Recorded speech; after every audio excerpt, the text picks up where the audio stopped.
Hey guys, this is the episode you've all been asking about. In this tutorial, I'm going to teach you how to do live mashups while DJing. Let's do it.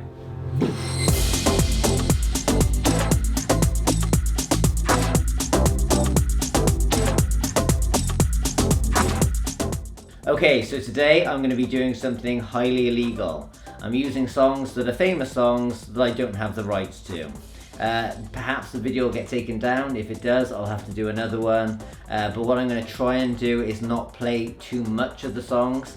The reason I'm using these songs is because they're pumping songs and I'd rather just use real songs so I can give you a proper example of how this would work if I was actually DJing. Okay, with that being said, 90% of what I'm about to show you is all preparation. And then the actual DJing just comes down to timing and practice. So there's no big secret to this, it's just getting it queued up, getting everything ready so at that right moment you can hit the right buttons, okay? So that's basically everything I'm about to do. So in this tutorial I'm going to teach you two different types of mashup. The first one will be playing a regular song, and instead of letting the drop play, you're going to throw in a drop from a completely different song. I'm going to teach you that first.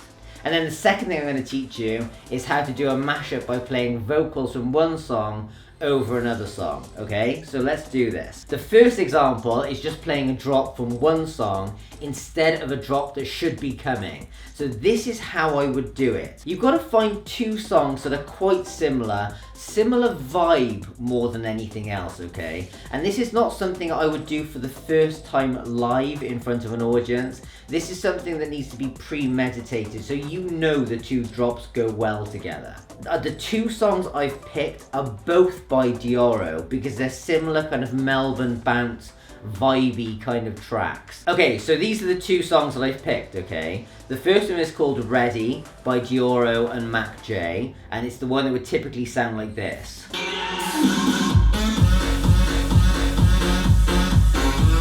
Okay, so that's the one track. The second track I'm going to play is called When the Funk Drops by Dioro and Uberjacked, and it sounds like this. 1, 2, 3, Okay, so what I'm going to do is play the build-up from the song Ready, and then I'm going to drop in the drop from When the Funk Drops, okay? So this is how I'm going to do it. The first thing I'm going to do is come to Serato. I'm going to take it just before the drop is, line it up, and I've already set a cue point, but as you can see here, I'm going to set a cue point by doing this. And now that cue point perfectly aligns with the beginning of the drop here, okay? That's exactly where the drop is going to start. So, this is what's going to happen.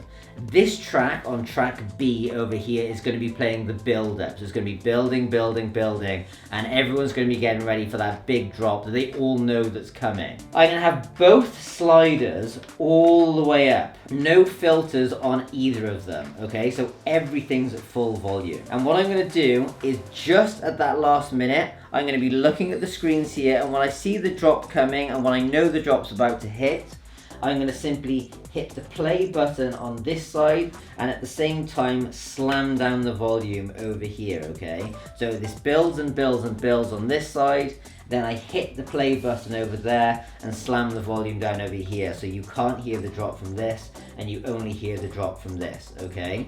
This is just practice this, there's no real easy way to do it. The only easy way to do this would be to actually take the tracks into a music editing program beforehand and put them in there and then render out the song so it's already done. If you want to do a live mashup, the only real way to do this is timing, impeccable timing, okay? I'm going to give you an example now, and I'm going to try not to dance around too much so you can actually see what's going on with the GoPro. So, we'll have this song building.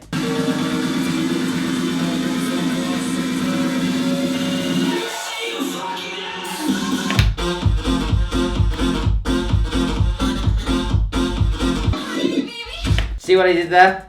Nothing big, nothing special, just very good timing. And really, no one was expecting that drop to come in, throw it in, everyone goes crazy. And that's kind of it, guys. That really is it. It's just impeccable timing and making sure your cue points are right and making sure everything is right. There's so much that can go wrong with all this. I've done it before where this has been down and you slam down the volume and nothing plays and there's just silence. You just have to make sure everything is perfect. Everything is up. Make sure this track is ready to go. It's primed so when you hit play. This track over here is building. You'll keep an eye on the screen, and when it gets right to that last drop here, if you see the screen here,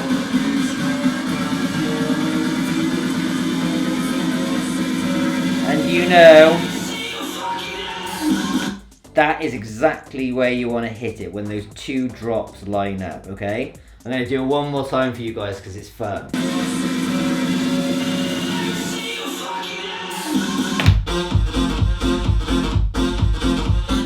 Now, the reason I slam this volume thing down rather than just stopping this song is sometimes there will be points in the drop where you can quickly play a bit of this song and slam back into the new drop that you're doing. And I know in this track there's actually a bit where in the original song it says, Let me see your fucking hands. I'll bring it back in for that bit and then slam back into the original drop. Let's do that now, okay?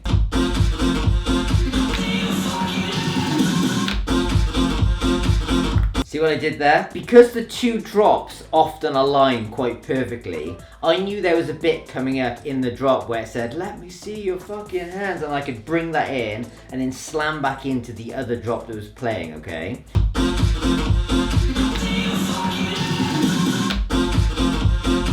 Cool, right? The next thing I'm going to show you is how to do like a kind of remix on the fly.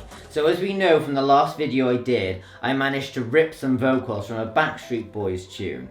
Now, I know a couple of you are thinking, why the hell did you pick a Backstreet Boys tune? Because these old school tracks actually work quite well with most audiences. Let's face it, everybody has heard the song I Want It That Way by the Backstreet Boys. Every single person knows the lyrics. It just gets people going when they hear songs that they haven't heard for a while. It's just like throwback music. It works quite well. Okay, so I've lined it up. My fire. Now, when it comes to vocals, you want to focus a bit more on getting a track that is in the right key, the proper key. If they are completely clashing keys, it just will not work, okay? Now again, this is trial and error. You just have to practice this and try it out. I know from practicing this that there's a good point of the song to bring it in, and it's this point here.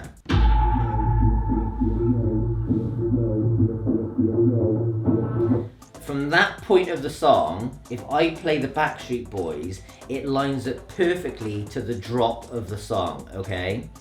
Now you just have to work, you can do it by just literally counting bars. How many bars does it take for this part of the song to get across? And how many bars does it take of get low to get it to the drop, and just work your way back, and you will know when that song needs to come in, okay? I'm going to give you an example of this, but there's something else I wanted to say. Often when you download acapellas, they're very dry, and what I mean by that is they've got no reverb on them, so they sound like this. You are it's really dry. Now, if you're actually producing music, the first thing you do is you'd add a little bit of reverb to the vocals to help it just sit in the mix. So I'm going to actually do that with the DJ decks. As you know, there's these settings up here, and this one here is reverb. So now listen to me add the reverb to the vocals. Fire, the one desire. See, it already sounds better, right? So now I'm going to add a little bit of reverb to them so they just sit in the mix a bit better. And we'll have this track here. And what I'm going to do is I'm going to actually take the cutoffs down a little bit on both songs. And I'm really going to just be doing some live mixing here. For this example, I'm just going to hit the play button at the same time, so get them lined up. I'm just going to hit the play button at the same time. So the first thing you need to do is make sure that they're the same key and the tracks are the same speed. That's really important. I just want you to listen to, I may need to add a little bit more reverb if I don't feel like if it's sitting in the mix properly. I'm basically going to keep my fingers on the two filters here and here. And if I feel like one song is too pronounced, I'll filter it a bit. And if I feel like the vocals are too pronounced, I'll filter that down. And I want to try and make it sound like they just glue together, okay? So just listen, so watch what I'm doing and just listen to the track. You are my fire, the one desire.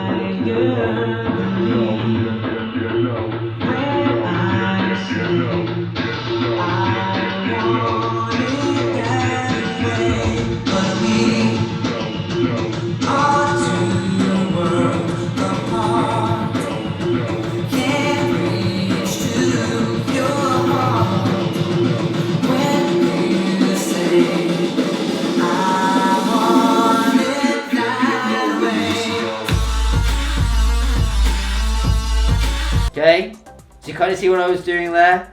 I was adding a little bit of reverb in. If I wanted it to sit into the mix a bit more, I just added a bit more reverb in.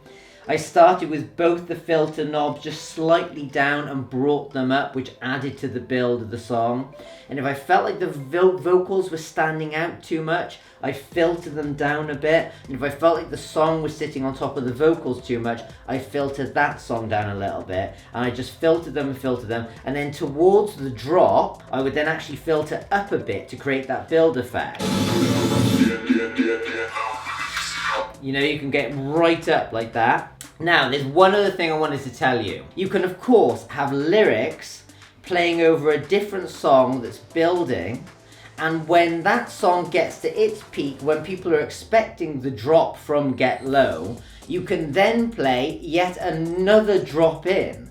Now for that, you kind of need more sets of decks, really, because you need to be able to have one track here, and loads of decks. The other option is you can come to Serato and record what we just did, where you can hit this button up here, record, and you can literally just record what we just did there.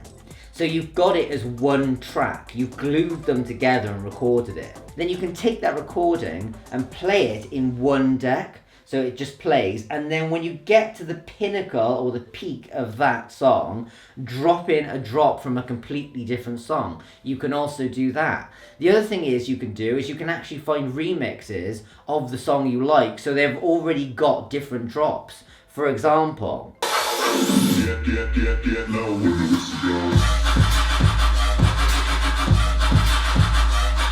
okay, so it's a completely different drop. But exactly the same thing applies. I can go back, find that bit of the song that I know that it works well with, get the lyrics lined up. Here we go. I want it that way.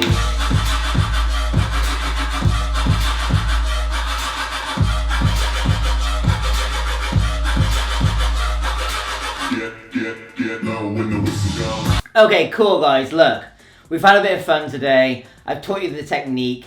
It's 90% preparation and 10% practice. Well, I guess it's like 50% preparation and 50% practice, depending on how well practiced you are. I hope this is kind of giving you an idea of some of the stuff you can begin to do with DJ decks and how you can start to add effects and actually do some blending of vocals and tracks by using a bit of reverb, balancing it out while mixing, and honing in on your skills of just being able to hear what sounds good and what doesn't sound good. I really hope it's helped. If you like this video, guys, make sure you give it a like, make sure you leave a comment. That helps me, because if you like it and you leave comments, more people see the videos.